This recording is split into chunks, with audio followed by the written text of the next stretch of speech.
What is up, guys? Rick Kakis here, and today we're going to be taking a look at Destiny's unreleased emblems.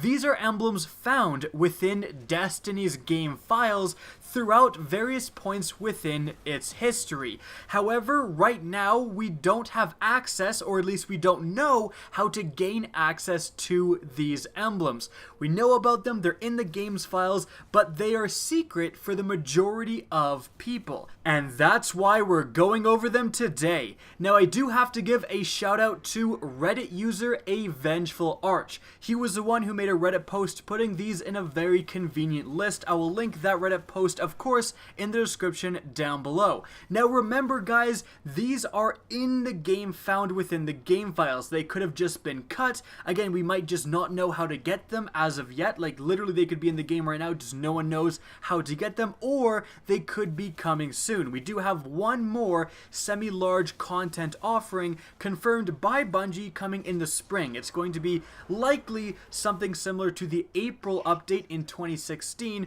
but of course this year in 2017. So let's get started by looking over these unreleased emblems. Firstly, we have Sunset City, of course featuring the tower. This looks actually pretty amazing, kind of like a retro style, showcasing the tower. Would love to have access to this one for sure. Next, we have the emblem Exomoon. Very dark, reminds me of the Dead Orbit emblems. Moving on from there, we have Glory of the Elite. This is really interesting because this is the exact same style as the new strike scoring system bounties. Like, if you go to Zavala and pick up those bounties, they look exactly like this. So maybe this is in the game right now, just no one's figured out how to get this. Maybe you have to get a certain amount of points in total, I don't exactly know, but that is very, very interesting that we don't have access to this right now, because this definitely came with the Dawning.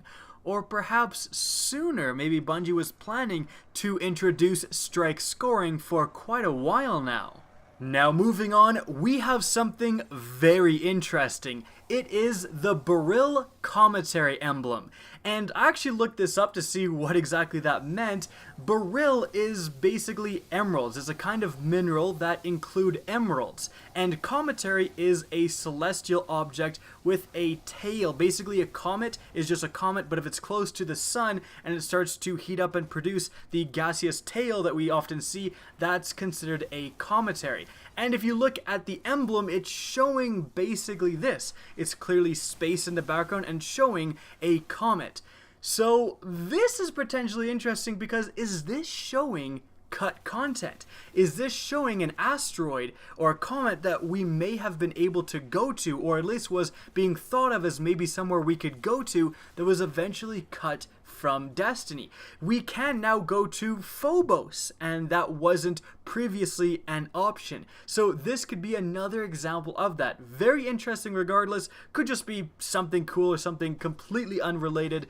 But moving on from there, we have the Lost and Foundries emblem. Now, Foundries is spelt Foundries like the Destiny Foundries, Haka, Suros, and Omelon. This emblem, however, shows a symbol that does not match any known Destiny Foundry. Maybe it's just a random symbol, I don't know, maybe this was connected to some sort of quest with the Foundry. Perhaps this is showing a new fourth Foundry that was never introduced into Destiny.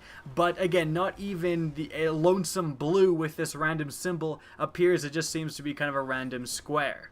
By the way, I absolutely realize that I am speculating like crazy. Fourth Foundry?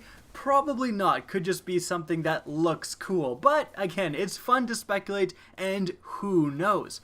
Anyways, we have the next emblem now, Frames of Mind. This is definitely a pretty trippy emblem. Reminds me of Siva, actually, although who knows what it actually is. After that, we have Summer Song. This is definitely a really cool emblem, and I cannot relate this to anything that is currently in Destiny. Kind of just looks like a splatter of paint. So who knows what this is for. Moving on, we have the Off to the Races emblem. This one is very clearly from Sparrow Racing. Must just be a removed emblem. They didn't add it for whatever reason. It's kind of ugly if you don't mind me saying. Maybe it was connected to a quest that never made it into the game. Again, we don't exactly know what caused this emblem to get cut. After that, we have the Sign of the Battleborn emblem, and this one interestingly features a very recognizable symbol. That is the raid symbol. So maybe at one point this was a reward for doing something, perhaps a challenge mode, perhaps the Siege Engine challenge mode when they're trying to figure out how that would work.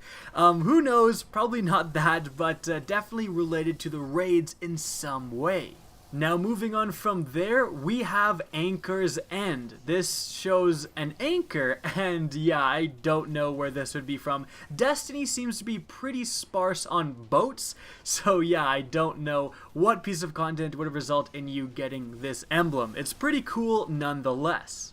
After that, we have the Hexacon 4 emblem. Now this is pretty clearly related in some way to the Vanguard. You can see the Vanguard symbol in the background there. Again, not sure what it could be for, perhaps just doing at one point missions, or maybe they had this as a random thing you could get out of the Quartermaster packages you get for leveling up, who knows. Now moving on from there, we have the Archer's Hope emblem.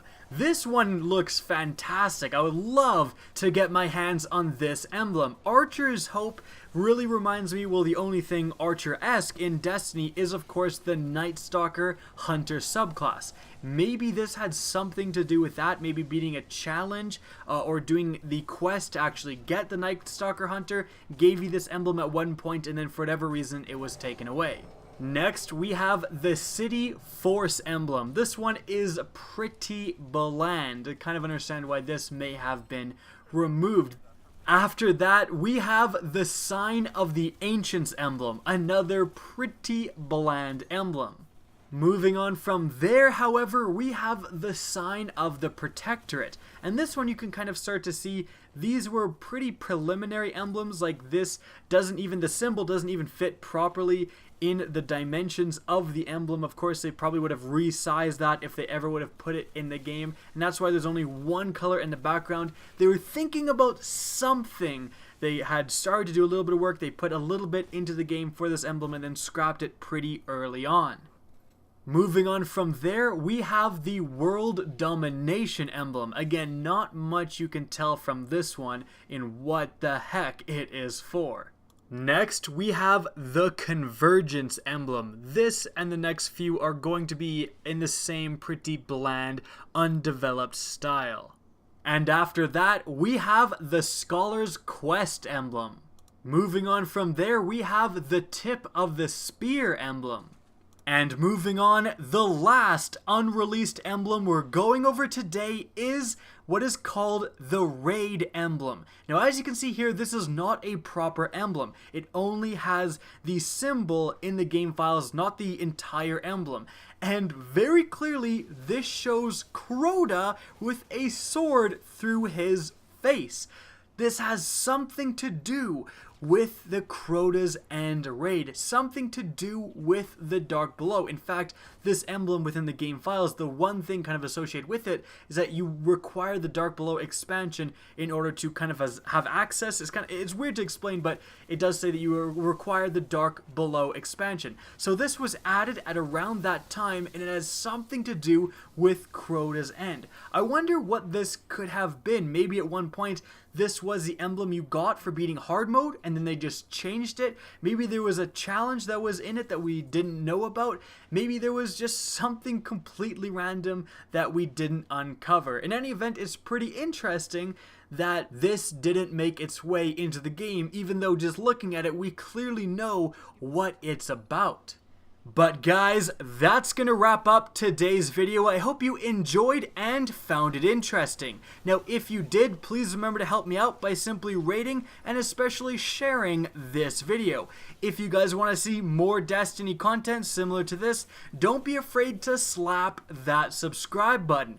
If you want to get in touch with me and keep up to date with the latest channel activity, the best way is to follow me on Twitter at RickCacus. That's linked in the description down below, as is my Twitch channel, which you can also follow. Again, I hope you enjoyed this video, and as always, have a good day.